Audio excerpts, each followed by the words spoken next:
What is going on, world? Welcome back to Malik's Water Garden. In this fun and exciting video, we're going to be looking at what a test fish is.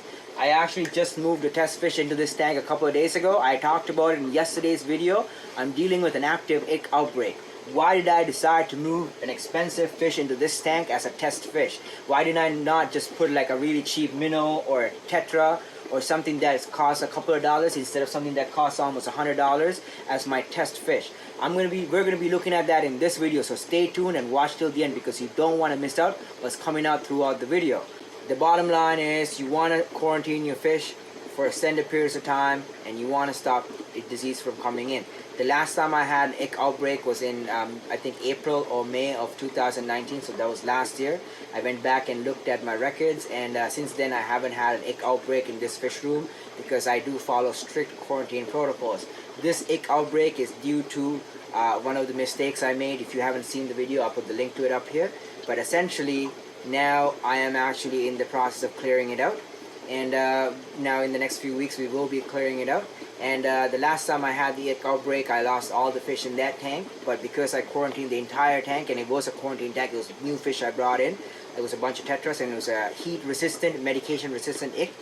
I actually have some really cool, exciting announcements to make. I just got contacted back from Professor Leandro Sosa, who is a research scientist that's in the Amazon that's researching on zebra plecos and how to save their habitat. If you haven't checked out his video, I'll put the link to it down below as well as up here, so you can check out his video about the zebra plecos' natural habitat. He actually just got back to me and told me what the water parameters are in the Rio Xingu at the moment of them spawning, as well as the temperatures and the actual spawning season in nature. So I have that information, and that's coming up in an upcoming video. All these videos are free for all of you guys, and all you have to do to be notified when these videos get uploaded, as well as many other videos like this, is to subscribe. That's all you have to do. So subscribe down below and hit the notification icon so you get updated when that video, as well as many other videos like that, get uploaded. A breeding video is coming up real short with Dr. Thomas, the actual breeding triggers, so stay tuned for that, and let's get into today's video. In today's video, we're going to be looking at test fish. So I'm trying to move my zebra pleco group into this tank. I have 17 adults in one tank, and I've been told that I have too many fish in the tank, and that's one of the reasons why they are reluctant to actually form pairs and spawn. I'm actually catching 3 actual males in caves with females sitting on the caves, and there's a lot of activity with those guys, and I feel like there's a lot of smaller fish or subdominant fish that are a little bit smaller that are like trying to establish themselves, that are stopping these guys from spawning. Now in turn, I don't really want to force my fish to spawn, but at the same time, having these fish, one of the main goals is to spawn. So one of my plans for this month was to move half of that group into this tank, about 10 fish or a little bit less or more, whatever, depending on my original group. So by doing that, in turn, I wanted to move them and have 5 zebra plecos in here. If you haven't checked out the video where I got these fish, check that out. I got actually 13 fish. 8 of them died from different causes, mostly from ick and other issues, of mostly my fault. But I did manage to save 5. So those 5 are in here. And I wanted to move some of my group of zebra plecos. Now before moving these fish into this tank, what I did was I moved a test fish in. I had to move another pleco that was similar to my zebra plecos. I couldn't move like an Hypancistrus. I had to move a Hypancistrus type of fish to make sure that this pathogen does not affect my other Hypancistrus or Pecoltias in any negative way. So for this reason, I chose one of my L134 leopard frog plecos, and I learned this technique by keeping discus over the years, and different types of discus from different breeders cannot be mixed together easily, because a lot of times pathogens can be transmitted from different strain to another strain, or different breeder to another breeder, or whatever like that, and your fish could all die in return. So that's not a chance I'm trying to take with the half of my group of zebra plecos, which are all adults now or pretty much ready to breed. So I really want to make sure that this whole thing goes smoothly. So in turn, I use this L134 leopard frog pleco that has a broken tail. She's actually healed up nicely now. She was actually in the back tank healing up, and I was medicating her, so she's now completely good, and her tail's healing back properly. So I decided to move her because she was in a tank that didn't have too much structure, and it was easier for me to catch her with my hand, and I didn't want to use any nets because I didn't want to transmit anything to any tank. Now by doing that, I made sure that I didn't give her anything because she was in isolation the entire time, and I didn't bring anything into the tank in turn. But after a day or two, I noticed that she was showing a lot of signs of discomfort, and she was scratching herself in the sand and stuff. Even though the temperature in here was about 86 degrees Fahrenheit at the time, she was still not happy.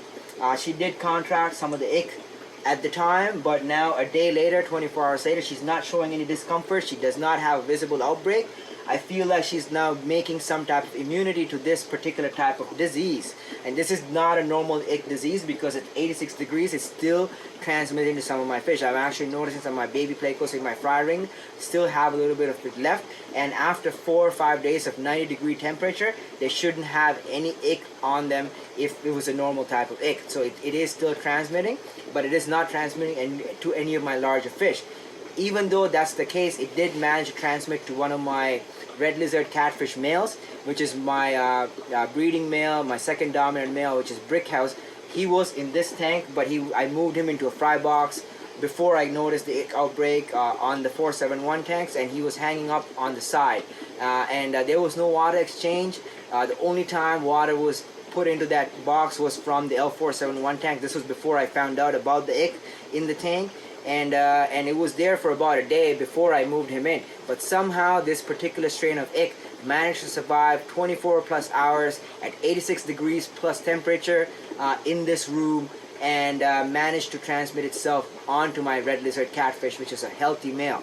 Now he is in a back tank. I'll put some B-roll footage of him throughout this entire video so you can see how he looks. He is not happy. He's hanging on the side of the heater.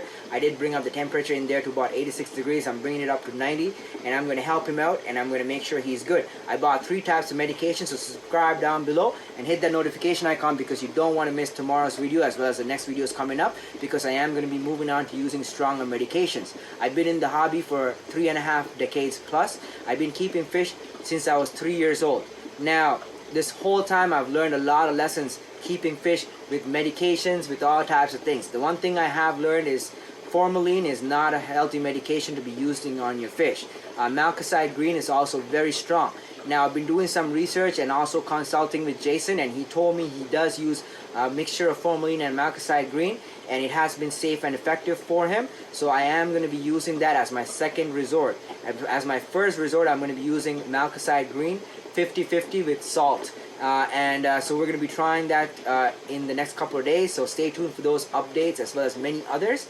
As well, I got contacted back by Professor Leandro Sosa, who is in the Amazon, who is in Brazil, studying zebra plecos and trying to conserve the natural environment. Highly recommend checking out his channel up here, as well as the zebra pleco videos that he has on there, and all the other videos about taxonomy and plecos and all that good information he has. And following his lectures, he did contact me back and let me know about the natural temperature where zebra plecos breed in, the natural temperature in nature where they are in, as well as the actual breeding peaks in their seasons. We are going to be revealing that in the upcoming videos. The only way you guys can help me out is by liking my videos, subscribing down below, and hitting that notification icon, and commenting on all my videos. So comment below and let me know if you want to see this video as well as many others, and subscribe if you haven't. Now, having said that, we are going to be testing a few other fish in this tank, and moving forward, I'm realizing that this type of ick is not something that I can kill with heat. So if I can contain the outbreak right now, which is what I have done with using all these different methods that I have laid out. So watch the videos that I've put out in the last few days. I'll put links to it throughout this video as well as at the end of this video, so you can see some of those videos. And we are going to try to contain this outbreak into these 3 tanks that have it right now.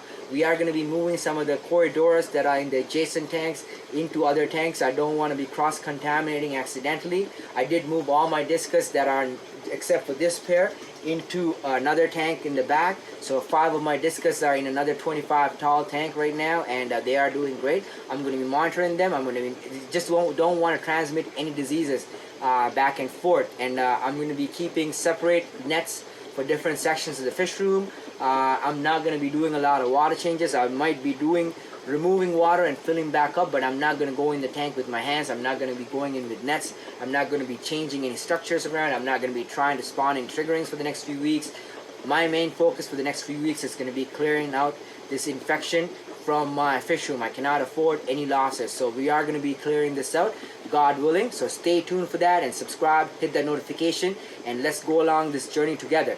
Now, as far as test fish, you're going to be hearing that quite a bit over the next little bit, so get used to it. I am going to be using some of my expensive fish to test out the waters, because it's, instead of using one fish, what you're suggesting is for me to put the entire fish group is ludicrous. So you have to use test fish. This is what I'm going to be doing. And this is something I have learned. This is something I recommend for you guys as well. After quarantine, to test your tank or the fish that you just brought in by using at one of your fish into the test fish tank as a test fish, and see how that fish does.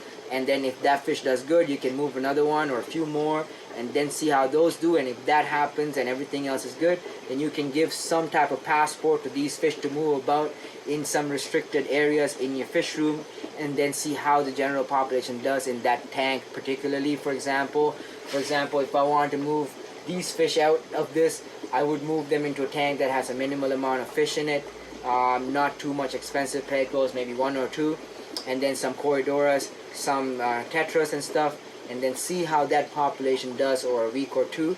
And then after that, if they don't show any signs, if nobody has an outbreak, there's nothing happens, then I will give some of those fish access to the rest of my fish room, and then monitor those very carefully to make sure the disease does not transmit. As always, thank you so much for your love and support. I love you all. I'll see you in the next video. God bless you all.